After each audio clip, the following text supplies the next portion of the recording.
Jesus told them another parable. The kingdom of heaven is like a man who sowed good seed in his field. But while everyone was sleeping, his enemy came and sowed weeds among the wheat and went away. When the wheat sprouted and formed heads, then the weeds also appeared. The owner's servants came to him and said, "Sir, didn't you sow good seed in your field? Where then did the weeds come from?" "An enemy did this," he replied. The servants asked him, "Do you want us to go and pull them up?" "No," he answered, "because while you are pulling the weeds, you may root up the wheat with them. Let both grow together until the harvest. At that time, I will tell the harvesters, 'First collect the weeds and tie them in bundles to be burned. Then gather the wheat and bring it into my barn.'" And now going to verse 36. Then Jesus left the crowd and went into the house. His disciples came to him and said, "Explain to us the parable of the weeds in the field." He answered, "The one who sowed the good seed is the Son of Man. The field is the world, and the good seed stands for the sons of the kingdom. The weeds are the sons of the evil one, the enemy who sows them is the devil. The harvest is the end of the age, and the harvesters are angels. As the weeds are pulled up and burned in the fire, so will it be at the end of the age. The Son of Man will send out his angels, and they will weed out of his kingdom everything that causes sin and all who do evil. They will throw them into the fiery furnace, where there will be weeping and gnashing of teeth. Then the righteous will shine like the sun in the kingdom of their Father. He who has ears, let him hear." This is the gospel of the Lord. Thanks be to God. I have said for some time, and I'm just curious, in our culture, we have pretty much relegated Jesus in terms of him and his intellect kind of to the side. We don't really consider Jesus to be intellectually a giant. Nice, probably, but it's just happened over time. And to prove my point, I invite you, and I don't know, maybe you have done this already, but I invite you to go sometime this week and just ask some people that you might randomly meet who they think the most intelligent, smart person on the planet is, or the top three. And if you do that, very seldom will you hear Jesus mentioned. You'll hear Albert Einstein. His poster will be on college dorm doors and so forth. You'll hear maybe Bill Gates, although Microsoft took a big hit this week, so maybe not so much. You'll hear maybe Stephen Hawking. But you won't hear Jesus much. And that's a peculiarity of our culture. We don't consider him, whether unconsciously or not, to be bright in the way that the first century Christians did. In fact, the first 200 years, the people that were converting were vast, and a lot of them were the philosophers of the age, because Jesus answered the questions that they had longed to have answers for. And it's important to understand this before we get into this, because Jesus began and continued his ministry for most of the time in the role of teacher before he revealed himself as Messiah, before he was crucified and then, of course, resurrected, before he was recognized as the Son of God. He was teacher, and he kept that role. In fact, when he kept that role in integrity. In fact, when Peter realized he was the Christ, he said, "I don't want you to tell anybody." And the reason for this is very important to understand. Unless he is teacher, the other stuff isn't going to make sense. And teachers are by nature those people that have knowledge to the extent that we can place our trust in them. And we do this all the time in our lives. The other day I had my teeth cleaned. And I'm one of those freaks that like it. I'm like, I'm like a dog when she's cleaning my teeth. And that didn't happen. But you know what? The person that cleaned my teeth, I trust that she had enough training to do it. Okay, if she doesn't have knowledge on how to do it, I'm not going there. I'm not going over to Sequoia's house. Hey, dude, can you clean my teeth? Now, other stuff, hey, with the piano and stuff, you bet he's got knowledge. Knowledge carries with it authority and confidence. If any of us come down with a health issue, or if people come down with health issues in general, whether they're heart issues, intestinal issues, you want to go see somebody that has knowledge about the body. You want to see a doctor. You want to see somebody that works on cars and has no idea about the body, right? And it's very important to understand this is the role that Jesus established first. So that when he called people to follow him, he specifically gave them the title student, or is what we would call disciple. Which means there's an intention. You don't just sign up for a class and then, nobody stumbles into school. Hey, what is this? Is this physics? Oh, cool. No. You find a school, you sign up for the class, you get the required materials, you prepare yourself, you prepare your schedule, and you intentionally study in order to become informed and to become adept with knowledge.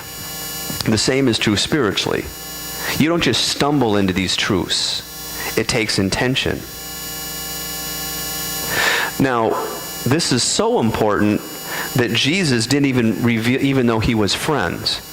It wasn't till the very end of a particular time in his ministry, right before he was crucified, that he then said to his disciples, his students, I no longer call you servants. Now I call you friends. And do you know why he said that? Because a servant does not know his master's business. But everything that I learned from God, I've taught you. That's a pretty big responsibility. And he gives that to them. So this is important. It's not about church membership. It can be, but it doesn't have to be. It's about becoming and intentionally being a disciple. And just think about that for a while. Because most of us have gone through school.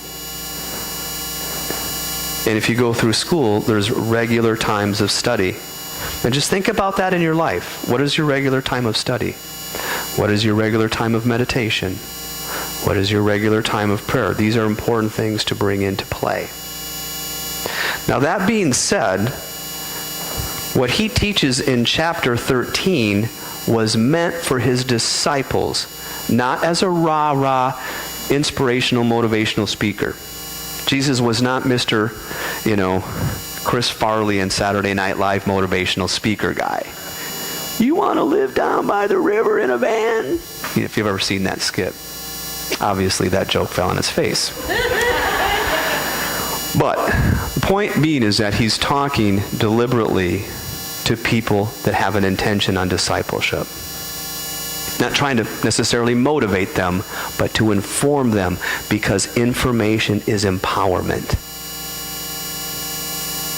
Now, that being said, he uses the parable, and the parable that he uses is one that was very common for the people that he was talking to, and it has to do with weeds and growing things and agriculture and things of that nature, things that we're kind of separate from.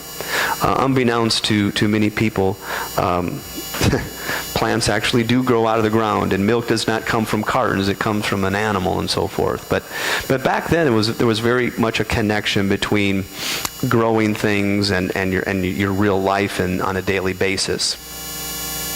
And so he uses this parable, and he starts out, now I've talked about seeds before, but in this particular one, he says, and starting with verse 24 again, the kingdom of heaven, which is this reality that's right here. By the way, it's a reality that Jesus says, you don't have to go over here. It permeates the entire universe. You may not see it or even be aware of it, but it is here. I've come to make you aware of it so that you can experience it, live in it, and be set free to be and to walk in your destiny. So he says the kingdom of heaven, this reality, it's like a man who sowed good seed in his field. Now, before we talked about the seed, the farmer and sowing his seeds, and that had to do with his truth. The same is true here, but in a little different context. But while everyone was sleeping, in other words, when everyone was unaware, completely oblivious, his enemy came and sowed weeds among the wheat and went away. When the wheat sprouted and formed heads, then the weeds also appeared. Now, when he explains it, he goes on to say, the one who sowed the good seed is the Son of Man. He uses that term intentionally because the Son of Man is a term that was designated for prophets or teachers. More often than not, Jesus calls himself Son of Man because it's the role of teacher. And he says the good seed is sown by the Son of Man. Well, what does that mean?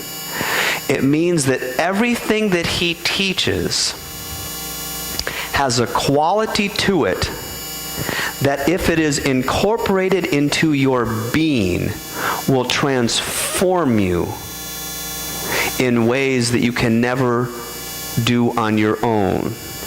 This is very important to understand. Because in our culture, we don't understand ourselves that way, that well. And what Jesus is teaching and the truth that he teaches affects ourselves in a way that influences our state of being. Have you ever heard that? State of being? State of being is different than what we commonly experience, which is sensation. I'm going to let that sink in for a second. For example, in relationships, a state of being is patient. A sensation is, I'm thrilled. Well, this is good. But being thrilled and being patient are not the same. I want to be in relationship with people that have patience because I need it. And I want to be patient with them. That's why Paul's first explanation of love is patience. Notice Paul does not say, love is thrilling and exciting. It can be part of that. You can experience that, but that's not love. You can be all excited, but then that excitement can go right away. And then what are you left with? Besides a bunch of songs, country songs, right? But see, love is not that way. Love is patient. Love is kind. It is not self-seeking. It's not easily angered. It believes all things, trusts all things. So when the thrill is gone, I still believe in you. I still trust you. See, these are state of being. See, do you notice the difference? In our culture, we're constantly going for the sensation as compared to state of being.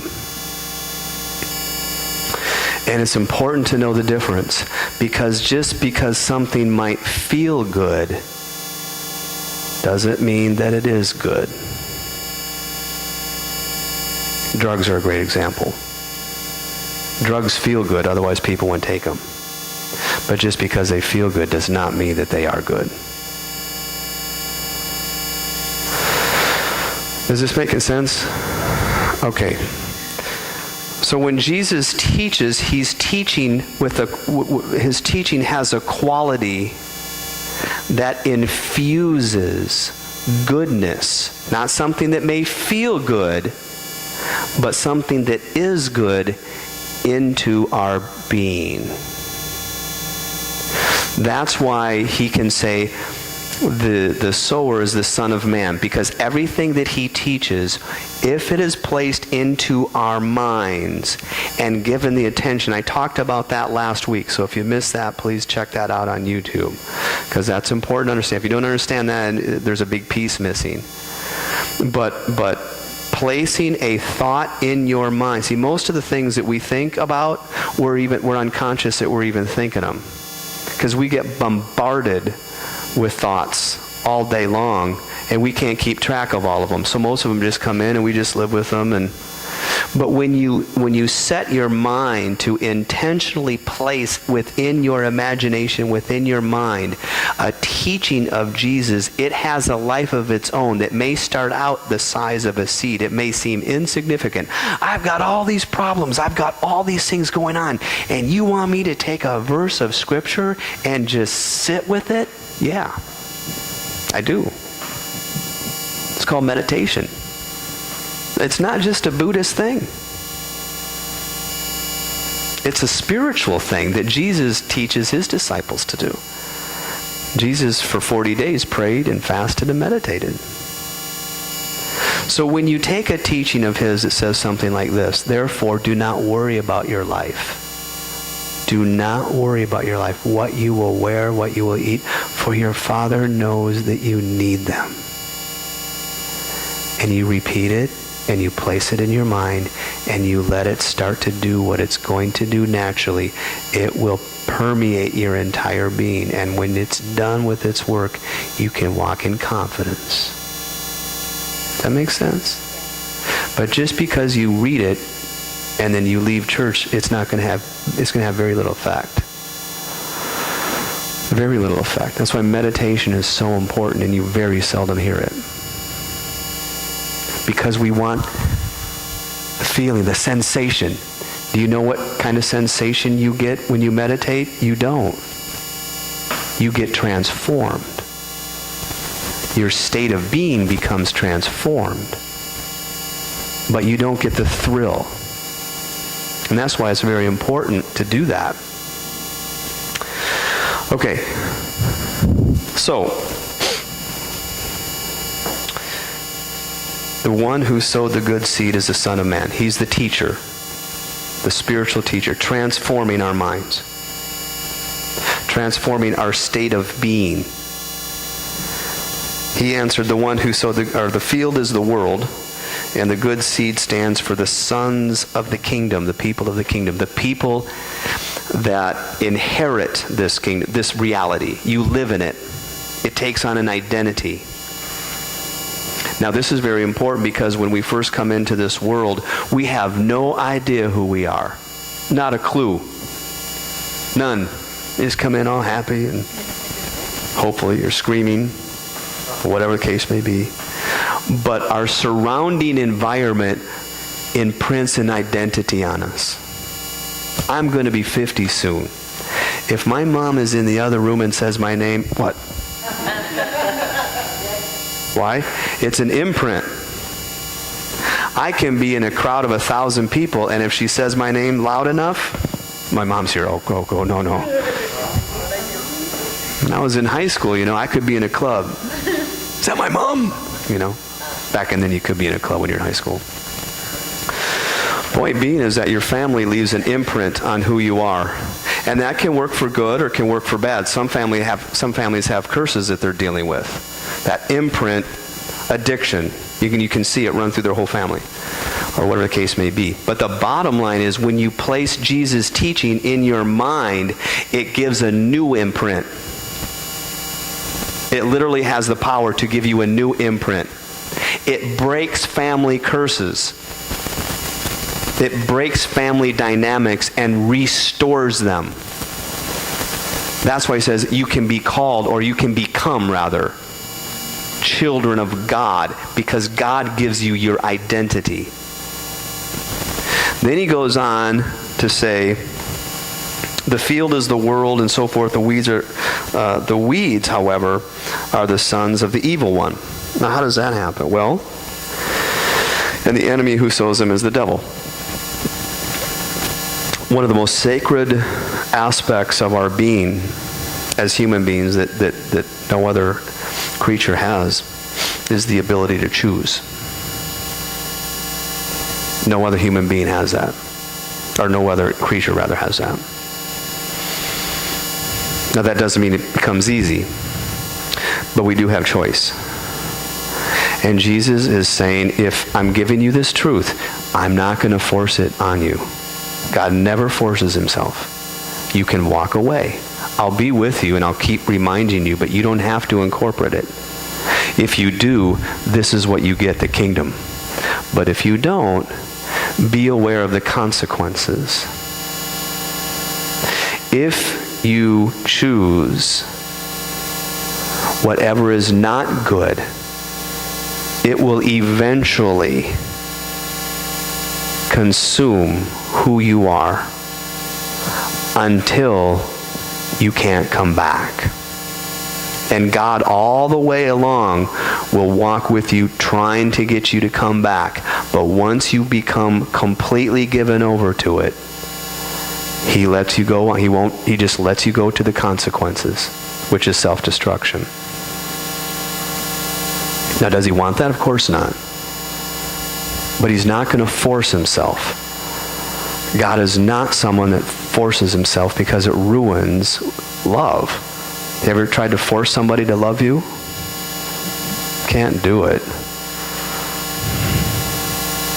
So, the enemy, the devil, the one who deceives, he places, and he does it so well, and this is very important to understand state of being and so forth, because many times he confuses people by what feels good and convinces them that it is good.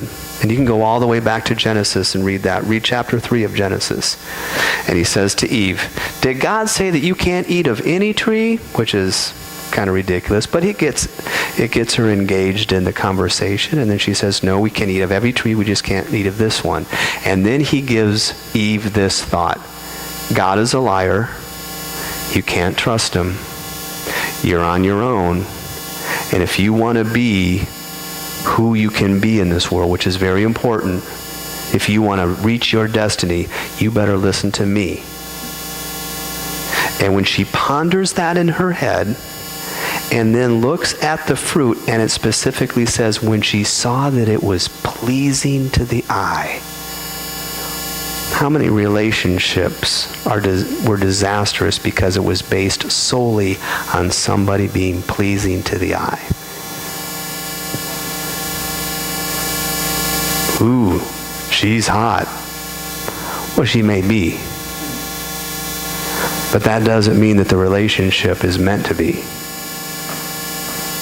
I mean, I'm hot too. I was, maybe, I don't know. Way back in the day. Point being is that it is we live in a culture that confuses what feels good with what is good. And this is how the deceiver works. Now, if you don't have God and that's the only voice you have in your environment, you're kind of subject to it.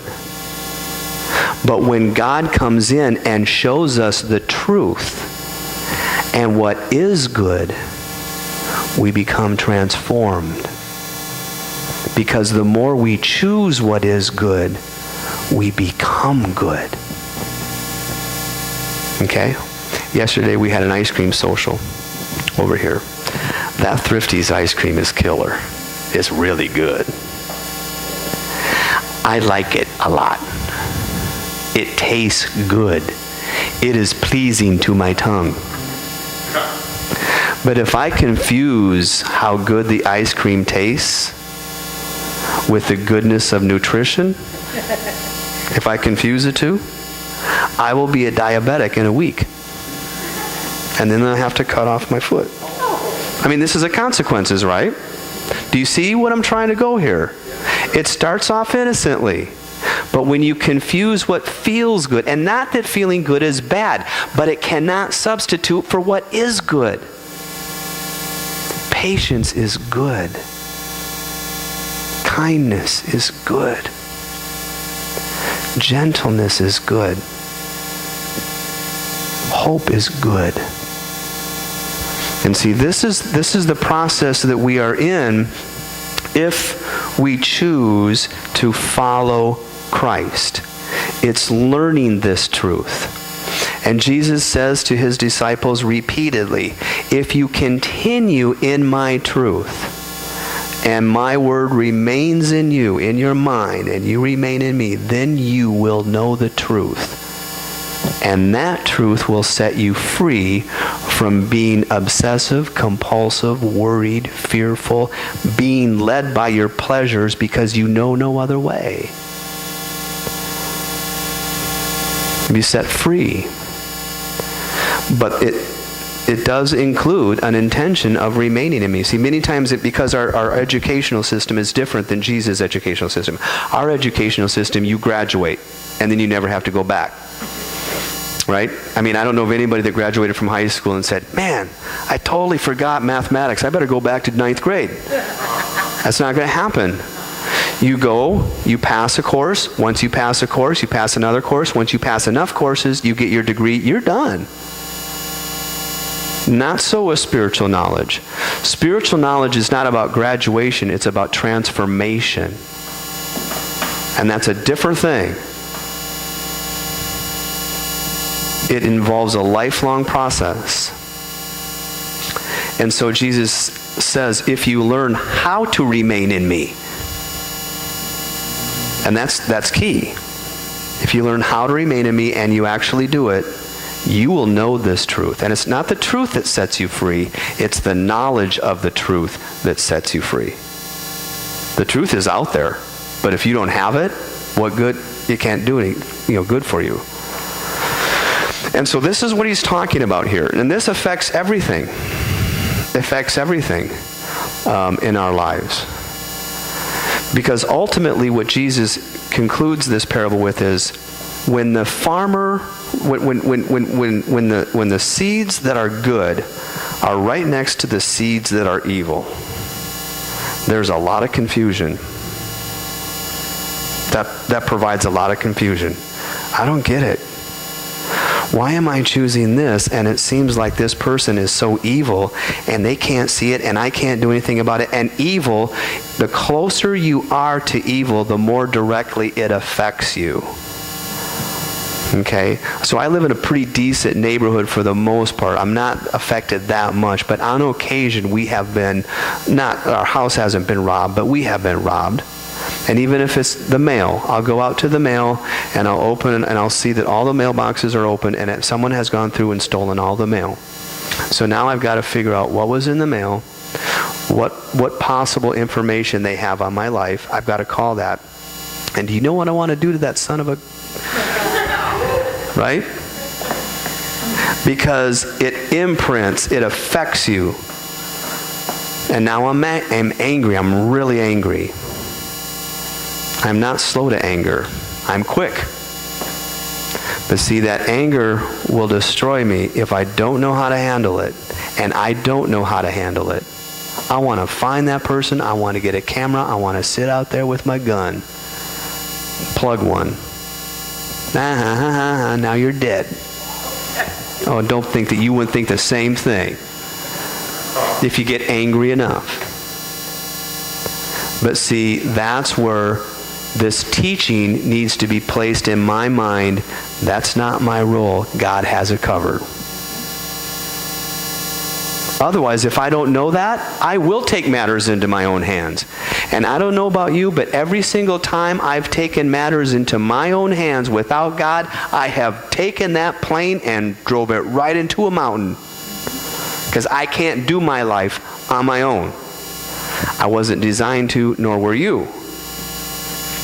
And so this parable gives us the strength to be able to live in this world and be sometimes right next to evil incarnate and be able to still draw on God's trust and in so doing experience some kind of state of being where there's peace and I don't have to kill this person. That's the power of God. Yesterday, I talked to my aunt in the evening, and if you don't know, she lost her husband last fall, And they were married for 40 years. They were very close. And she was sharing with me that people will go up to her and say, well, at least he's in a better place, a good place now. And she says, I just want to take him and slap him because I'm in a horrible place. And see, if she didn't know God, she would have no resources to draw on to get her through the horrible place.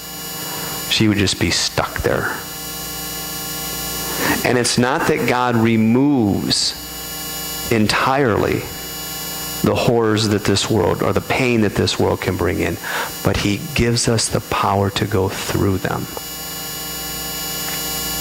And that's why we become more than conquerors. We're not subject to the next unforeseen circumstance that just throws us on our feet.